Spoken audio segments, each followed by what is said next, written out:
Life is full of people who will try to control you, whether it's through their opinions, their expectations, or their manipulative tactics. Some will disguise it as care, others will mask it as authority, and a few will even use fear to hold you back. But the truth is, no one can control you unless you allow them to. The moment you decide to reclaim your power, everything changes. Awareness is the foundation of every transformation in life. Before you can break free from control, before you can set boundaries, and before you can take back your power, you first have to become aware of what is happening around you and within you. Many people live their lives on autopilot, following patterns they learned as children, trying to meet expectations set by family, society, or peers, without even realizing they are being controlled. Awareness is like switching on the light in a dark room. It allows you to see clearly where you are, what's happening, and how you can change it. The truth is, control often begins subtly. It might start with someone telling you what's best for you, pushing you to act a certain way, or making you feel guilty when you try to do something different. At first, it may not even feel like control. It may feel like guidance or concern. But over time, if you are not aware, these influences take root in your life and grow stronger. You find yourself constantly second-guessing your decisions, worrying about how others will react, or living in fear of disappointing people. Without awareness, you become trapped in a cycle of trying to please everyone else while losing yourself in the process. Awareness means noticing these patterns. It means stepping back and asking, am I doing this because I truly want to, or because someone else expects me to? It means questioning the voices in your head that tell you you're not good enough, that you need permission, or that you don't deserve better. Often, those voices are not even yours. They were planted by people who try to control you. Once you recognize them, you gain the power to challenge them. One way to build awareness is through reflection. Take time each day to think about your actions and decisions. Were you motivated by your own desires, or were you pushed by fear, guilt, or pressure from others? Journaling can be a powerful tool for this, as writing down your experiences makes it easier to spot recurring themes. You might notice that you say yes to things you don't want to do, or that you feel anxious whenever certain people are around. Those are signs that control is at play.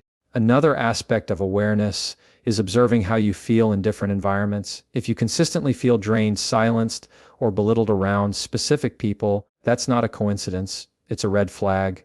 Your emotions are signals, and paying attention to them increases your awareness. The more you notice, the more you can separate yourself from unhealthy dynamics. Awareness also helps you recognize your own power. Many times, people underestimate how much control they actually have over their own lives. They believe others hold the keys to their happiness or success, but that belief itself is a form of control. When you become aware that you always have a choice, even if the choices are difficult, you begin to step into freedom. For example, you may not control how others treat you, but you can control whether or not you allow them to remain in your life. Most importantly, awareness is the first step to change. You cannot fix what you cannot see. Once you see clearly how control operates in your life, you can begin to break free from it. You can start building healthier patterns, creating stronger boundaries, and reclaiming your voice. Awareness empowers you to stop being a passive participant in your own life and start being the one in charge. So remember, this awareness is not just about noticing what others are doing to you. It's also about recognizing how you respond, what you allow, and what you tolerate. The day you open your eyes to the truth is the day you stop being controlled. And from that moment forward, every decision you make becomes a declaration of your freedom. Boundaries are one of the most powerful tools you can use to protect your freedom and prevent others from controlling you. Without boundaries, you leave the door wide open for manipulation, disrespect, and emotional exhaustion. People who lack boundaries often find themselves drained, taken advantage of, and trapped in relationships or environments where their needs are ignored. But when you learn to set boundaries with confidence, you send a clear message to the world: I respect myself, and I will not allow anyone to cross the line of my dignity and peace. A boundary is simply a rule or limit that you set for yourself in order to define how others are allowed to treat you. For example, it could be refusing to accept disrespectful language, saying no to commitments that overwhelm you, or deciding not to engage in toxic conversations. Boundaries are not about pushing people away or being rude. They are about drawing a healthy line between what's acceptable and what's not. They are an act of self-love and self-respect. One reason boundaries are so important is because people will only treat you the way you allow them to. If you never speak up when someone talks down to you, they'll continue doing it. If you always say yes, even when you're tired or uncomfortable, people will assume you're fine with it. By failing to set boundaries, you indirectly teach others that it's okay to take advantage of you. On the other hand, when you clearly express your limits, you train people to treat you with the respect you deserve. Setting boundaries requires courage because it often involves confrontation. Many people avoid boundaries because they fear rejection, criticism, or conflict. They worry about being seen as difficult or selfish. But the truth is, not setting boundaries is far more damaging in the long run. Without boundaries, resentment builds up inside you. You feel controlled, unheard, and undervalued, and eventually, this leads to frustration and broken relationships. Boundaries may feel uncomfortable at first, but they are necessary for healthy, lasting connections. The key is to set boundaries with confidence. Confidence doesn't mean being aggressive or harsh, it means being firm, calm, and consistent.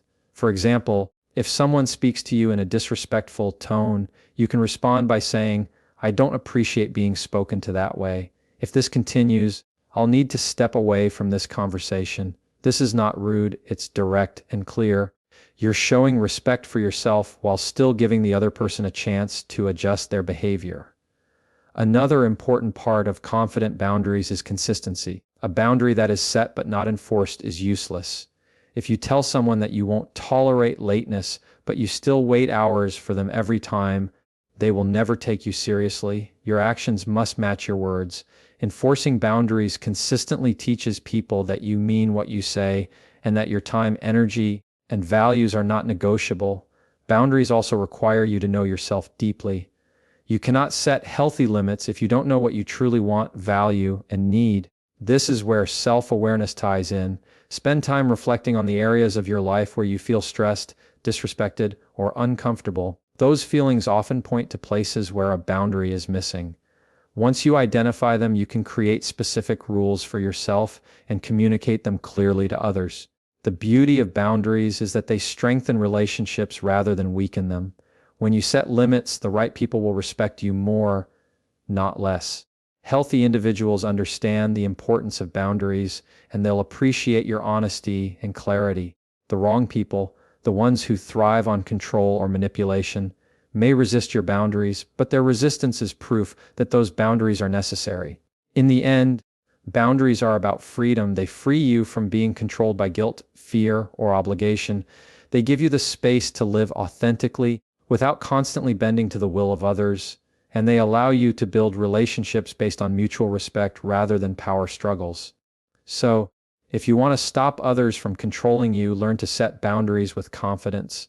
Speak your truth calmly, enforce your limits consistently, and never apologize for respecting yourself. Boundaries are not walls, they are doors that allow the right people in while keeping the wrong ones out. And once you master them, you'll find that your life is filled with more respect, peace, and personal power than ever before. Confidence is the invisible armor that protects you from manipulation, criticism, and control. When you lack confidence, you look outward for approval, constantly seeking validation from others. This dependence gives people the power to shape your choices, influence your emotions, and even control the direction of your life. But when you build unshakable self-confidence, you flip the script, you stop relying on others to define your worth, and you begin to stand strong in your own truth. Self-confidence isn't about arrogance or pretending to be perfect. It's about having a deep belief in your value, your abilities, and your right to make choices for yourself. It means knowing that, while you may not have all the answers, you are capable of handling whatever life throws at you. This inner certainty creates a shield against anyone who tries to diminish you or take advantage of your insecurities. Think about it. People who control others usually prey on doubt. They sense hesitation, they sense low self-esteem, and they use it as leverage. For example, a manipulative boss might make you feel that you're not good enough to find another job, so you stay trapped. A toxic partner might convince you that you'll never be loved by anyone else, so you remain dependent. In both cases, the root of control is self-doubt. The antidote is confidence. Building confidence begins with self-awareness. You must first acknowledge the strengths you already have.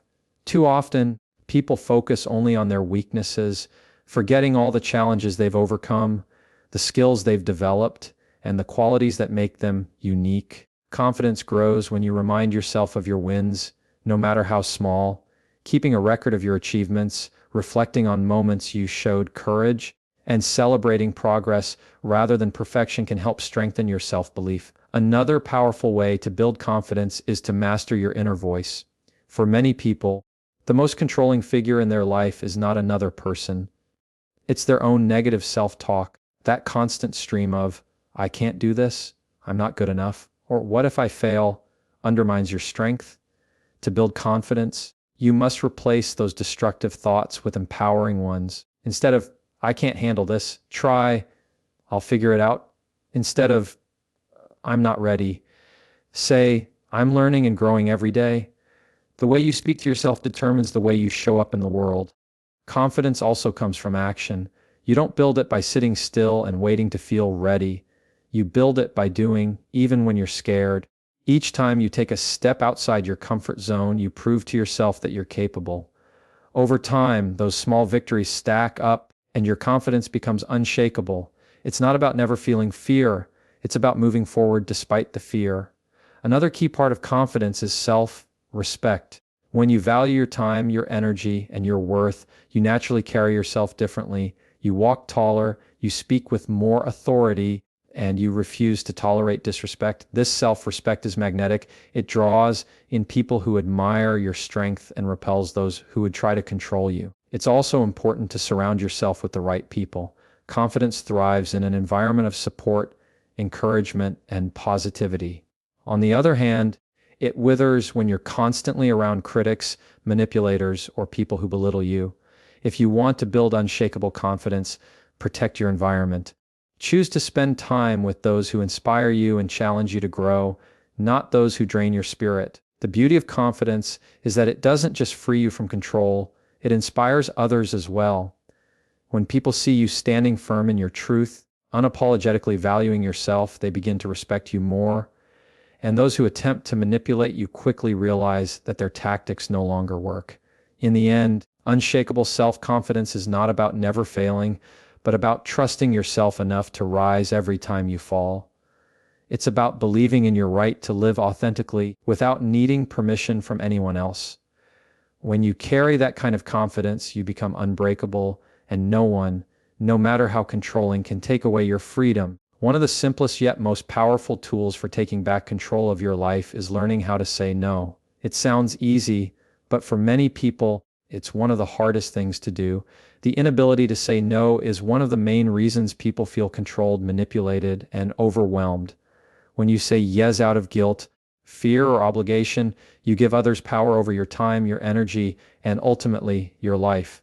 But when you master the art of saying no with confidence and clarity, you create space for freedom, authenticity, and self-respect. The word no is often misunderstood. Many believe that saying no makes them selfish, rude, or unkind. They fear rejection, disapproval, or conflict. So they go along with requests they don't want to fulfill, agree to commitments they can't handle, and tolerate behavior that drains them. But here's the truth. Every time you say yes to something that doesn't serve you, you're saying no to yourself. And every time you say no to what doesn't align with your values, you're saying yes to your peace and growth. The first step in mastering no is changing your perspective. No is not negative, it's protective. It's a tool that allows you to guard your time, energy, and priorities. Think of it as a filter that separates what's important from what's not. Without that filter, your life becomes cluttered with obligations that leave you drained and unfulfilled. With it, you gain clarity and control. Another key part of saying no is recognizing your limits. Many people overextend themselves because they haven't taken the time to understand what they can realistically handle. Self-awareness is crucial here. Know your values, know your priorities, and know your goals. When a request comes your way, ask yourself, does this align with my values? Does it move me closer to my goals? Do I truly want to do this? Or am I saying yes just to avoid conflict? If the answer doesn't align, then the correct response is no. It's also important to understand that you don't owe anyone lengthy justifications. Many people over-explain when they say no, trying to soften the rejection. But the more you explain, the more room you give others to argue, guilt trip, or persuade you. A simple, polite, and firm no is enough. For example, I appreciate the offer, but I can't commit to that right now. Or, thank you for thinking of me, but I have to decline. That's all it takes, clear, respectful, and final. At first, saying no will feel uncomfortable, especially if you're used to being a people pleaser. You might worry about disappointing others. And yes, some people will resist your boundaries. But remember this, the people who truly respect you will honor your no. The ones who push back are often the very people who benefited from your lack of boundaries. Their reaction is not a sign you're wrong. It's proof that your no is necessary. Mastering no also builds self-respect. Each time you honor your limits, you reinforce the belief that your needs matter. Over time, you develop greater confidence and strength, and you stop being controlled by guilt or fear.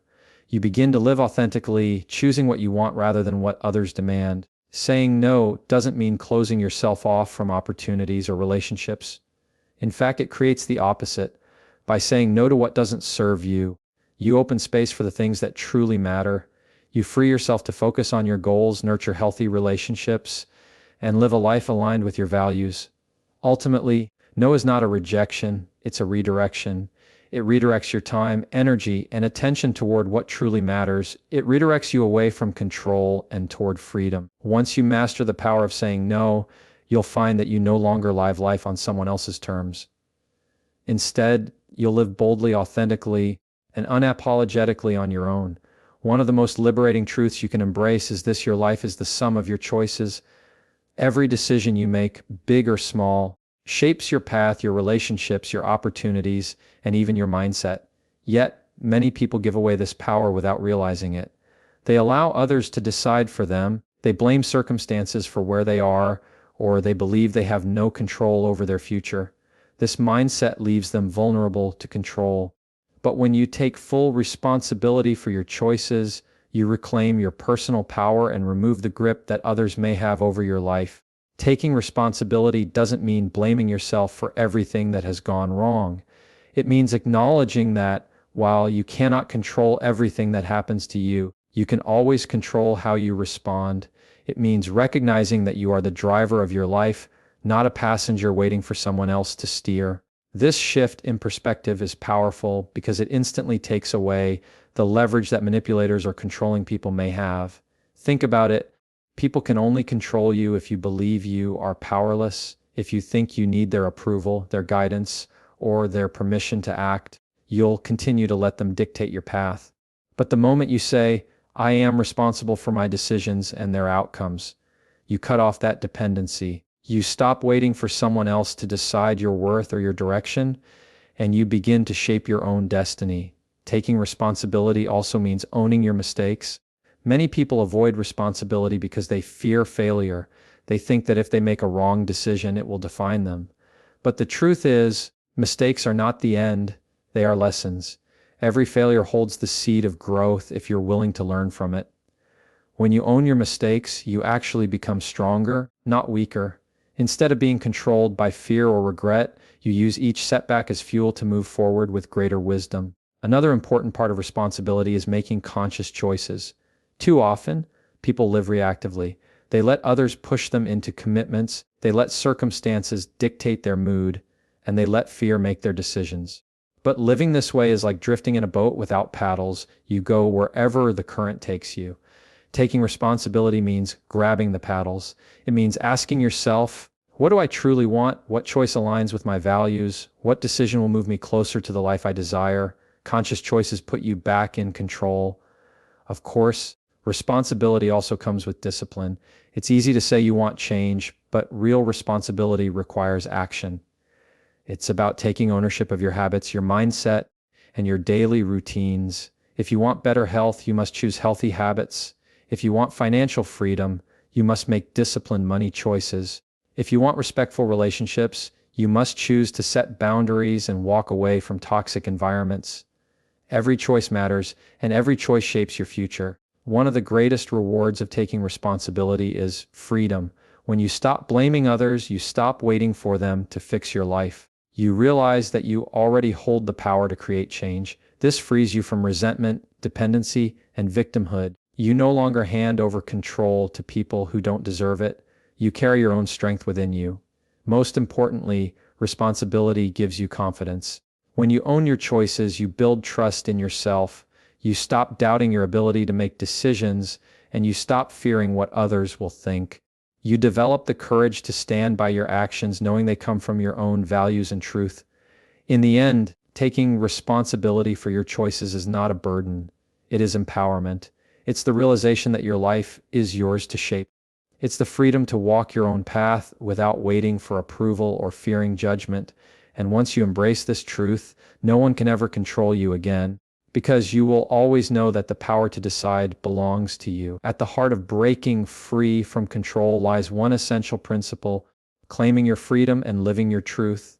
Too many people spend their lives wearing masks, living according to what others expect, and sacrificing their own desires just to fit in. They let fear of judgment, fear of rejection, or fear of failure keep them trapped in a life that doesn't truly belong to them. But real power comes when you decide to stop living for others and start living for yourself. Claiming your freedom means no longer allowing anyone else to dictate who you are, what you want, or how you live. Freedom begins in the mind. If you believe you are trapped, you will act like you are trapped. Many people are controlled not by actual limitations, but by invisible chains, beliefs, doubts, and fears that others have planted in them. Maybe a parent once told you that you weren't good enough. Maybe society made you feel unworthy because you didn't follow its definition of success. Maybe toxic relationships convinced you that you can't survive on your own. These mental chains are powerful, but they are not permanent. Claiming your freedom starts with breaking those chains and reminding yourself, I am enough. I am worthy. I have the right to live authentically. Living your truth requires courage. The truth is often uncomfortable because it goes against the grain of what others want for you. Maybe your truth is choosing a career your family doesn't approve of. Maybe it's leaving a relationship that everyone else thinks looks perfect. Maybe it's pursuing a dream that others laugh at. Living your truth will not always make you popular, but it will make you free. The people who truly care about you will eventually respect your courage, and those who don't were never meant to walk your path in the first place. One of the most powerful aspects of living your truth is self-acceptance. When you fully accept who you are, the strengths, the flaws, the passions, and the imperfections, you no longer feel the need to mold yourself to fit other people's standards. You stop chasing validation because you validate yourself. This self-acceptance shields you from manipulation. When someone tries to make you feel small, you don't shrink because you already know your worth. Another part of claiming freedom is taking ownership of your voice. Too often, people silence themselves to avoid conflict or criticism. They swallow their opinions, hide their feelings, and pretend to agree with things they don't. But silence is a form of surrender. It gives control to others. Living your truth means speaking up. Even if your voice shakes, it means expressing your boundaries, your desires, and your beliefs without apology. Your voice is your power, and when you use it, you reclaim control. Freedom also comes from aligning your actions with your values. Many people feel stuck because there is a gap between what they believe and how they live. They value peace but stay in toxic environments. They value health but neglect their bodies. They value growth but surround themselves with negativity. To live your truth, you must bridge that gap. Every action you take should reflect who you are and what you stand for. That alignment brings a deep sense of integrity and strength that no one can take away from you. Most importantly, living your truth brings peace. When you stop pretending, stop hiding, and stop trying to meet everyone else's expectations, you feel lighter. You no longer carry the burden of living a double life, one for the world and one for yourself. You walk with clarity, knowing that you are being authentic. And authenticity attracts the right people, the right opportunities, and the right kind of respect. In the end, claiming your freedom and living your truth is not just about resisting control. It's about creating a life that feels deeply yours. It's about standing tall in your authenticity, refusing to apologize for who you are, and walking boldly in the direction of your dreams. Once you live this way, No one will ever be able to control you again because your freedom will no longer depend on them. It will come from within you.